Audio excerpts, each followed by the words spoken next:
Iyan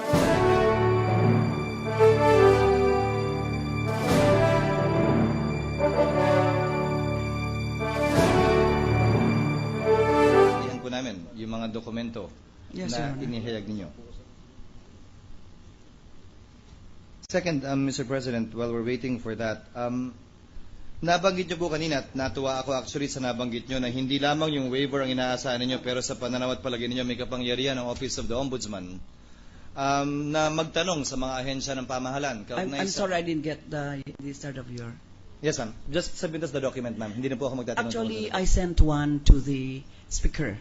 Yes, And perhaps the speaker will be the ones... No, I'm sorry, you are not with Congress. Yes, I directed also the submission of this document to the Senate, but yesterday I did not report to the office, and this morning I did not have occasion to check if the Senate has been furnished a copy of this investigation report. Kindly just furnish us, ma'am, even after this hearing. Sure, we will do that. Salamat po, ma'am. Ma'am, kaugnay po na nabanggit kanina ni Senator Pangilinan at yung sagot ninyo na hindi nyo kailangan ng waiver naman talaga para magtanong sa mga ahensya ng pamahalan kaugnay sa transaksyon ng sino mang opisyal na iniimbestiga ninyo. In fact, I filed even a further bill in the Senate na nagsasabing hindi lamang waiver pabor sa inyo, pero waiver na po ng secrecy of bank deposits kasama ng SALN kung ito'y mapapagtibay ng Kongreso. But my question, ma'am, is this.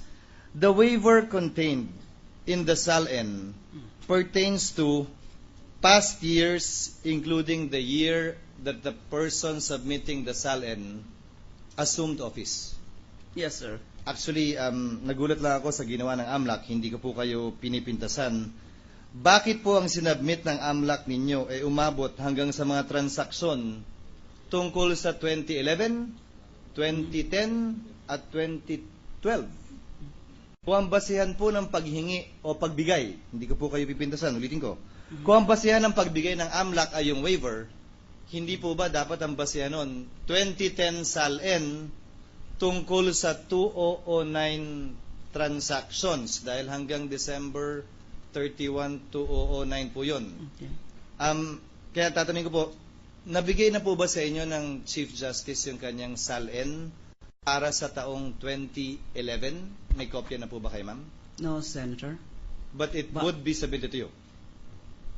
It's submitted with the Supreme Court. And Hindi po nabibigyan ng Ombudsman? never. We don't have any.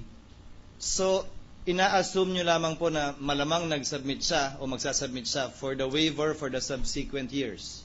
Your Honor, please. The purposes of this investigation is not only for purposes of determining whether he reported this in his SALN, but for purposes of determining whether he has unexplained wealth. I'm leading to that, ma'am, also, actually. Yes, ma'am, but in general, my query is, yung poder ho ba ng AMLAC sa palagay ninyo at pananaw ay sumasaklaw sa mga taong sumunod pa dun sa waiver na sinumite? Clearly, walang waiver base sa anumang SALN na final kaugnay ng anumang transaksyon sa 2012. Dahil yung waiver po para dun, pa-file pa ho namin kung sakasakali next year.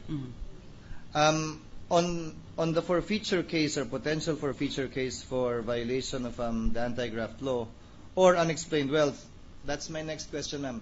How are we, to your mind, given not only that you're the present ombudsman but the former justice of the court, how are we to evaluate this evidence aside from the usual presumption of regularity of the performance of one's duties on the part of AMLAC, given that the document you presented to us was prepared and done by AMLAC?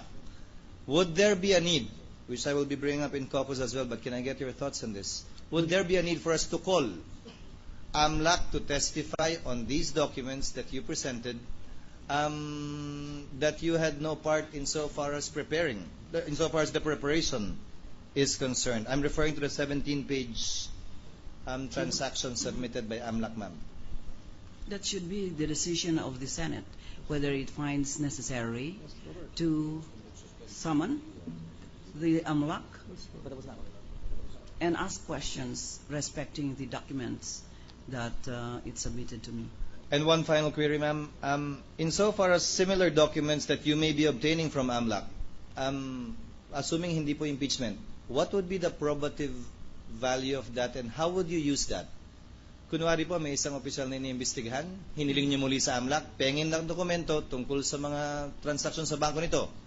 Since you cannot get the evidence directly from the bank, how would you treat this particular piece of evidence from AMLAC? Senator, we source this for purposes of case build-up. We were only investigating. So not necessarily to be actually presented in the actual pending case, if at all, before the Sandigan Bayan? No, Your Honor, because before a case is filed before the Sandigan Bayan, a preliminary investigation is conducted, and the respondent is given opportunity to answer what these documents are all about, and if he will say that this is, as has been stated, bloated or a hoax, then it would be the investigating officer who will determine if the claim is meritorious or if the claim is validated either by testimonial evidence or by documentary evidence. So for investigative purposes, ma'am? Yes, that is the reason why we ask for this fact-finding and initial investigation purposes. Thank you very much, ma'am. That is all, Mr. President. Mr. President, Thank I you, move ma'am. to suspend for 1 minute. 1 minute. Error, 12 Margin million. of error? Yeah, plus or minus how many million dollars po? Or minus how many $1 million? 11, 10, but it could not be lower than 10. So the estimate of the Office of the Ombudsman is that the fresh deposits would be 10 million to $12 million. Yes, Your Honor. Okay, so that would be all. Thank you. Thank you. Finally, Senator Lauren Legarda, Mr. President. The gentle lady from Antique and the Republic of the Philippines. Thank you, Mr. President. These are not questions and just points to summarize the 2 whole days of presentations of the Ombudsman and just to make sure that I understood things correctly. So will the distinguished Ombudsman yield to just 3 points of very simple clarification? Yes, Your Honor. Yes. First, it was made clear in your PowerPoint presentation that the respondent, the Chief Justice, has transactions amounting to at least $10 million between 2003 to 2011. Transactional balance. Yes, in Yes. US dollars. Yes, Based on Your Honor. documents furnished by the AMLAC to the Office of the Ombudsman. Correct, But Your Honor. however, unverified by the Office of Ombudsman because, of course, you cannot contact the banks for such clarification necessary. Yes, Your Honor. Second point would be, in the same span of time from 2003 to 2011, there had been at least $12 million worth of fresh deposits in various accounts of the respondent. Is that correct?